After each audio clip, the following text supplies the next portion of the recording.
Belgique-Portugal qui s'est soldé par la victoire de la Belgique 1-0. Dans un match quand même très serré, et c'est vrai que ce match il s'est joué à rien, et je pense que c'était ce qui était un peu prévu depuis le début. Voilà, c'était deux équipes qui auraient pu gagner, et c'est pour ça qu'à la fin ça fait que 1-0, et en plus 1-0 justement sur un beau but de loin. Donc c'est justement en général c'est des buts qui montrent que c'est plus grâce à un exploit individuel que forcément un collectif qui a dominé l'autre.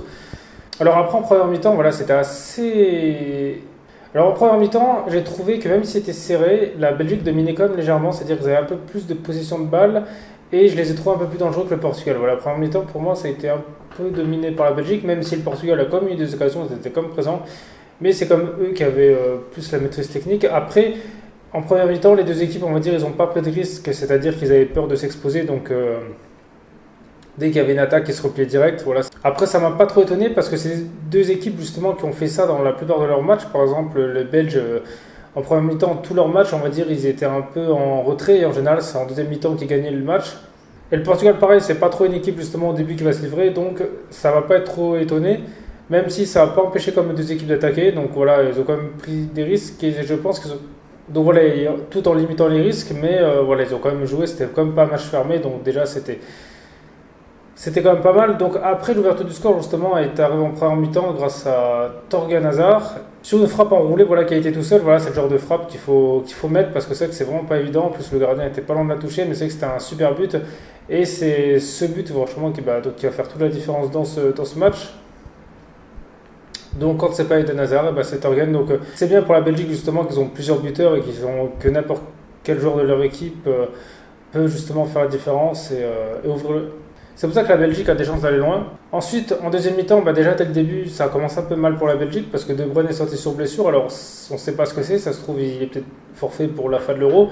Donc, espérons pour la Belgique justement qu'ils puissent récupérer leurs joueurs parce que c'est vrai que De Bruyne fait partie des joueurs qui leur ont permis justement de gagner beaucoup de matchs. C'est vrai que c'est un joueur un peu indispensable pour la Belgique, même si en deuxième mi-temps, ils ont réussi à tenir sans lui. Donc ensuite, la deuxième mi-temps était complètement différente de la première, c'est-à-dire que c'est là le Portugal a complètement dominé la deuxième mi-temps. Ils ont eu ceux qui ont le plus d'occasions, ils ont eu la possession de balle. Alors peut-être que c'était la Belgique qui jouait en contre, parce que c'est vrai que grâce à ça, dès qu'il y a eu des contres, la Belgique était dessus. C'était peut-être un choix volontaire de la Belgique. Après, j'ai trouvé comme ça assez risqué, parce que quand on fait ça, malheureusement, on s'expose à des occasions. Et le Portugal aurait pu égaliser, parce que...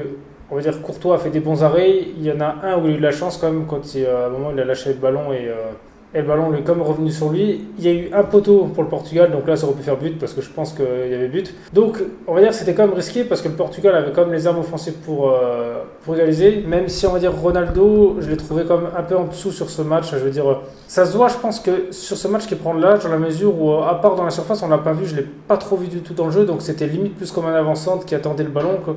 Donc c'est pour ça qu'on l'a pas trop vu. C'est vrai qu'à part sur les coups francs, il n'a pas eu beaucoup d'occasions. C'est vrai qu'il a failli mettre un beau coup franc en première mi-temps. Voilà, après c'est dommage justement pour le Portugal que Ronaldo n'apporte plus autant qu'avant parce que je pense que ça aurait peut-être fait la différence. Voilà, et puis après jusqu'à la fin du match, ça a été vraiment le Portugal qui a eu les occasions et puis dès qu'il y a eu une occasion loupée, il y avait un contre de la Belgique. La Belgique aurait pu en mettre un deuxième aussi. Avec Carrasco, Lukaku, ils auraient quand même pu faire ça. C'est que Lukaku, je trouve que je l'ai trouvé comme assez impressionnant dans ce match parce que il a fait comme plusieurs chevauchées et il résiste bien à la charge, donc c'est vrai que c'est un joueur quand même qui reste debout. Je pense que l'Inter de Milan il a pris un peu notre dimension et ça c'est bien pour lui parce que c'est vrai que c'est toujours été un bon joueur, mais là franchement je pense qu'il fait vraiment partie des atouts maîtres de la Belgique. Mais aussi sur ce match, la Belgique a quand même montré qu'ils ont quand même une bonne défense parce que même s'ils ont concédé quelques occasions, je veux dire, ils en ont quand même arrêté pas mal, ils ont quand même coupé beaucoup de passes, les joueurs ont récupéré quand même beaucoup de ballons. C'est vrai que leur défense, elle va quand même être difficile à prendre. C'est pour ça qu'ils ont encaissé qu'un seul but pendant tout l'Euro. Donc ça va être un match vraiment serré contre l'Italie-Belgique. C'est pour ça que le match Italie-Belgique va être très intéressant et pour moi, à l'heure actuelle, on va dire qu'il n'y a pas de favori, les deux équipes peuvent vraiment gagner et je pense que ça va jouer un peu comme sur ce match à pas grand-chose. Dites-moi vous dans les commentaires justement ce que vous avez pensé de ce match. Si maintenant la Belgique avec sa victoire sur le Portugal fait vraiment partie des favoris pour gagner le titre et qui dépasse même l'Italie. Et sinon merci à tous d'avoir regardé cette vidéo, c'était Edge One, on se retrouve très vite pour une prochaine vidéo.